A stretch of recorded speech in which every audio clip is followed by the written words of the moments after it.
Asthma లేదా ఉబ్బసం అంటే వాతావరణం చల్లబడినప్పుడు లేదా మనకి పడని పదార్థాలు శరీరంలోకి తీసుకున్నప్పుడు గాలి వెళ్ళే వాయుగొట్టాలు ఇన్ఫ్లమేషన్ అంటే వాచడం ద్వారా బయట గాలి లోపలికి అందక ఆయాసం, పిల్లిపోతలు, దగ్గు వస్తూ ఉంటాయి. దీన్నే బ్రాంకియల్ ఆస్తమా అంటాము.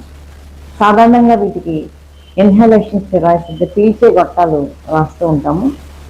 అయితే కొన్ని సందర్భాల్లో నోటి మాత్రల ద్వారా కూడా ఈ స్టెరాయిడ్స్ కొన్ని సమ్టైమ్స్ ఇంజెక్షన్ ద్వారా కూడా ఇవ్వాల్సి వస్తుంది. ఎప్పుడంటే చాలా ఎక్యూట్ సివియర్ ఆస్తమా అంటే ఇంక ఎమర్జెన్సీ అవుతుంది, ఇన్హేలర్ మెడికేషన్ వాడినా తగ్గనప్పుడు హాస్పిటల్కి వెళ్ళినప్పుడు ఈ స్టెరాయిడ్స్ ఇలా ఇస్తారు.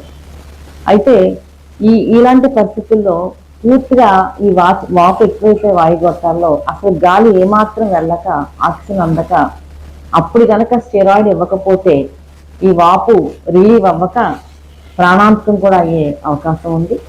So steroids in asthma are life saving, ఆ వాపుని తగ్గిస్తాయి కాబట్టి గాలి లోపలికి వెళ్తుంది. అయితే ప్రతి ఒక్కరు ఈ మధ్యన డిస్కస్ చేసుకుంటుంది ఆస్తమాలో స్టెరాయిడ్స్ వాడి ఒక 200 కేజీలు పెరిగిపోయారని. అసలు ఇన్హేలర్ స్టెరాయిడ్స్ వాడడం వల్ల ఏమాత్రం వెయిట్ గెయిన్ ఉండదు. నోటి మాత్రల ద్వారా వాడిన స్టెరాయిడ్స్ వల్ల వెయిట్ గెయిన్ చాలా తక్కువగా ఉంటుంది.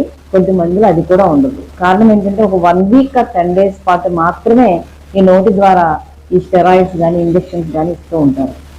సో ఈ 1 వీక్ 10 daysలో ఇచ్చిన స్టెరాయిడ్స్ వల్ల కొంచెం నీరు పడితే పట్టచ్చు. ఆ నీరు వన్స్ మనం 1 or 2 weeksలో మళ్ళీ ఆపేస్తాం స్టెరాయిడ్స్, అప్పుడు నీరు బయటకు వచ్చేస్తుంది. ఆ వెయిట్ గెయిన్ మళ్ళీ నార్మల్గా అయిపోతుంది, గెయిన్ అయిన wait.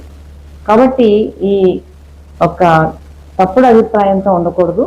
ఆస్మాలో inhaler steroids life saving, అవి ఎప్పటికి కూడా వెయిట్ గెయిన్ రావు. అవి వాడకపోతే ఈ లోపల వాపు ఒక స్కార్ కింద ఫార్మ్ అయిపోయి జీవితాంతం కూడా నోటి స్టెరాయిడ్ మాత్రలు వాడే పరిస్థితి అయితే వస్తుంది. అది మంచిది కాదు. చాలామంది ఆస్తమాతో సాధారణమైన జీవితాన్ని గడుపుతారు, ఆరోగ్యవంతమైన జీవితాన్ని. Even athletes are also they for asthmatics. ఈ సరైన మోతాదులో ఇన్హేలర్ గొట్టాలు వాడితే, స్టెరాయిడ్స్ వాడితే ఆస్తమాని మనం నయం చేయవచ్చు. Thank you.